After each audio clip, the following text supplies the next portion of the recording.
లకు శశభిషలకు తావు లేకుండా ఈ ప్రభుత్వం ఒక తీర్మానాన్ని ప్రవేశపెట్టింది.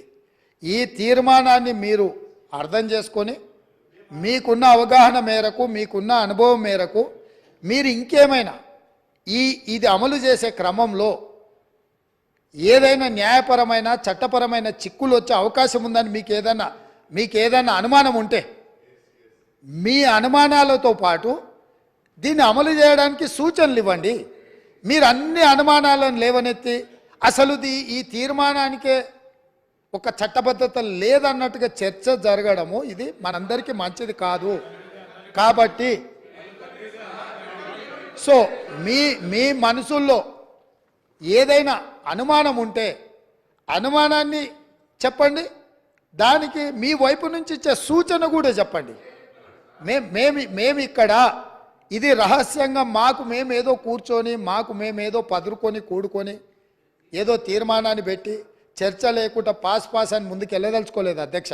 ఇది అత్యంత కీలకమైంది. తెలంగాణ సమాజంలో సుప్రీంకోర్టు వరకు కూడా జరిగిన చర్చలు ఏముంది, మీరు బలహీన వర్గాలకు మీరు అండగా నిలబడాలంటే మీ లెక్కలేంటివో మీకు తెలవాలి అన్నారు. ఈ బలహీన వర్గాల లెక్కలు తెచ్చి వాళ్లకు నిధుల విషయంలో నియామకాల విషయంలో సహేతుకమైన వాళ్ళ వాటాను వాళ్ళకి ఇవ్వాలని ఆనాటి కేంద్ర ప్రభుత్వం 2011లో ప్రయత్నం చేసింది. ఆ ప్రయత్నాన్ని తదనంతరం వచ్చిన కేంద్ర ప్రభుత్వము ఆ విషయాలను అన్నిటిని కూడా తొక్కిపెట్టి ముందుకు తీసుకురాలి. 1931 తర్వాత మళ్ళీ మా ప్రభుత్వమే యూపీఏ ప్రభుత్వమే శ్రీమతి సోనియా గాంధీ గారు చైర్పర్సన్గా ఉన్న యూపీఏ 2లో 2011లో ఆనాడు ఈ పూర్తి వివరాలను కేంద్ర ప్రభుత్వమే చేపట్టింది అధ్యక్ష. ఆ నివేదికలను బయట పెట్టకుండా తర్వాత వచ్చిన నరేంద్ర మోడీ గారి ప్రభుత్వం అడ్డుకున్నది. 10 సంవత్సరాలు ఆ ప్రభుత్వం అడ్డుకున్నది. 10 సంవత్సరాలు గత ప్రభుత్వం సమగ్ర కుటుంబ సర్వే చేసి వివరాలు బయట పెట్టకుండా ఈరోజు ఆ వివరాలను కూడా దాచిపెట్టారు. అందుకే ఈరోజు మేము స్పష్టంగా, ఎందుకంటే 1% ఉన్నోళ్లకు డెఫినెట్గా బాధ ఉంటుంది. ఎందుకంటే మేము 1% రాష్ట్రాన్ని అంతా మా చేతులనే గుప్పిట్లో పెట్టుకున్నాం. ఈరోజు లెక్కలన్నీ బయటకు వస్తే 50% ఉన్నోళ్ళకి ఎక్కడ మనం రాజ్యాధికారంలో భాగం ఇవ్వాల్సి వస్తుందన్న ఆలోచనతోటి కొంతమందికి బాధ ఉండొచ్చు అధ్యక్ష. నేను ఆ వివరాల జోలికి వెళ్ళదలుచుకోలేదు. ఇప్పటికైనా ప్రధాన ప్రతిపక్ష నాయకుడు వారు వచ్చి, ఒకవేళ వారు రాకపోయినా వారిని ఎవరినైతే చేయాలనుకున్నారో వారు మాట్లాడకుండా పక్క నుంచి నకలు చిట్టీలు అందించి పెద్దలు కడియం శ్రీహరి గారిని కూడా తప్పుదో పట్టించే ప్రయత్నం చేస్తారు. ఎందుకంటే పాపం వారి కడియం శ్రీహరి గారి చిత్తశుద్ధి పట్ల మాకు ఎలాంటి అనుమానం లేదు. నేను పదే చెప్పినా ఇప్పుడు కూడా ఆన్ రికార్డులో చెప్తున్నా. కాకపోతే సావాస దోషం అంటారు కదా, కొంతమంది పక్కలో కూర్చొని వారిని కూడా తప్పుదోవలో నడిపించే ప్రయత్నం చేస్తుండ్రు. దీనికి సంబంధించి అధ్యక్ష పార్లమెంట్ మార్చాల్సిందే, సీటు కాదు బయటికి పంపాల్సిందే. సీటు మారిస్తే కూడా గాలి జోకితే మళ్ళీ ప్రమాదం ఉంటుంది. నేను స్పష్టంగా నేనే క్వశ్చన్ వేసిన అధ్యక్ష.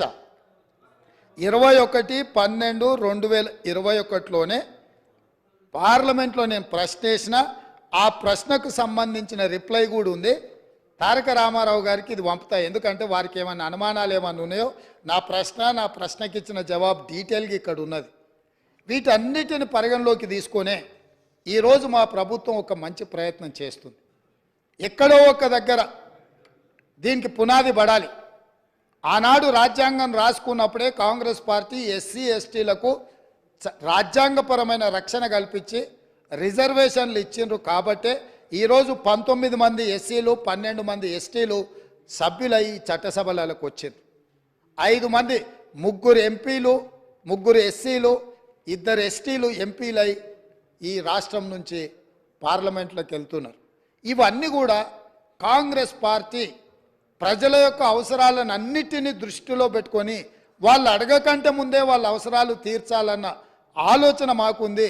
రాజేందర్ సచార్ కమిటీ వేయడం ద్వారా మైనారిటీ వర్గాలకు ఏ విధంగా మేము మద్దతు ఇవ్వాలనో ఆ విధంగా మద్దతు ఇవ్వడమే కాకుండా కాంగ్రెస్ పార్టీ అధికారంలో ఉన్నప్పుడు మైనారిటీలకు 4% రిజర్వేషన్ ఇచ్చి విద్యా ఉపాధి అవకాశాలలో వాళ్ళని ఆదుకోవడానికి ఉద్యోగ అవకాశాలలో మైనారిటీలకు 4% రిజర్వేషన్లు ఇచ్చిన చరిత్ర మాది.